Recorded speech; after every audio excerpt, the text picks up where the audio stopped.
అందరికీ నమస్తే. నేను మీ భూగర్భ జల శాస్త్రవేత్త, registered geologist, ground water department, Yadadri district, Telangana state. ఈరోజు వలిగొండ మండలం దుప్పెల్లి గ్రామంలో ఒక రైతు పొలంలో భూగర్భ జల బోర్ పాయింట్ సర్వే చేయడం కోసం వచ్చాము. అయితే ఎక్కువగా మీరు చూసిన ప్రదేశాల్లో తెలంగాణ రీజియన్లో ఎక్కువ బోర్లు వేసినప్పుడు బోర్ వేస్తే మొత్తం రాక్ పౌడర్ తెల్లగా వస్తుంది. ఎందుకంటే గ్రనైట్ అనేది తెల్లగా ఉంటుంది కాబట్టి. మీరు ఇక్కడ గమనించవచ్చు, ఈ షాట్లో ఈ బోర్ వేశారు. ఇక్కడ పోయిన వారంలో బోర్ వేస్తే మొత్తం నల్లగా వచ్చింది, నల్లగా రాతి పౌడర్ వచ్చింది. ఎందుకు నల్లగా వచ్చింది అనే ప్రశ్న రావాలి మీకు. ఎందుకంటే ఇక్కడ నల్లరాయి అనేది ఈ భూమి కిందంగా పోతుంది అనేది GIS మ్యాప్స్ల ద్వారా తెలుసుకోవచ్చు.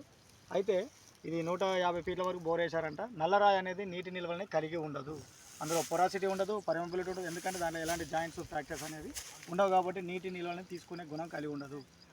కాబట్టి నల్లరాయి ఉన్న దగ్గర నీళ్ళు రావురా బాబు అంటారు. అది నిజంగా. మరి ఇలాంటి ఏరియాలో బండరాయి ఉంది, తెల్లరాయి ఉంది, నల్లరాయి ఉంది అనేది తెలుసుకోవచ్చు. ఈ నల్లరాయికి ఎందుకు ఈ నల్ల రూపం వస్తుందంటే దీంట్లో బేసిక్ మినరల్స్ అనేవి ఉంటాయి.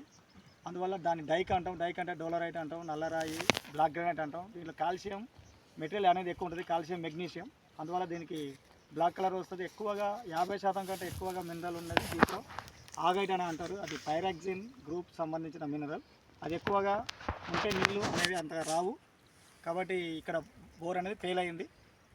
మీరు గమనించవచ్చు ఈ షాట్లో చూడండి. అంటే దీన్ని బట్టి మీరు బోర్ వేసినప్పుడు నల్ల పౌడర్ వచ్చిందంటే అక్కడ డైక్ అనేది అంటే నల్లరాయి అంత లోతులో ఉందన్నట్టు, తెల్ల పౌడర్ వచ్చిందంటే తెల్లరాయి గ్రనైట్ ఉన్నట్టు. దాన్ని బట్టి మన గ్రనైట్ వచ్చిన దగ్గర వాటర్ వచ్చే అవకాశం ఉంటుంది. ఈ నల్లరాయి వస్తే అసలు అంతగా రావు.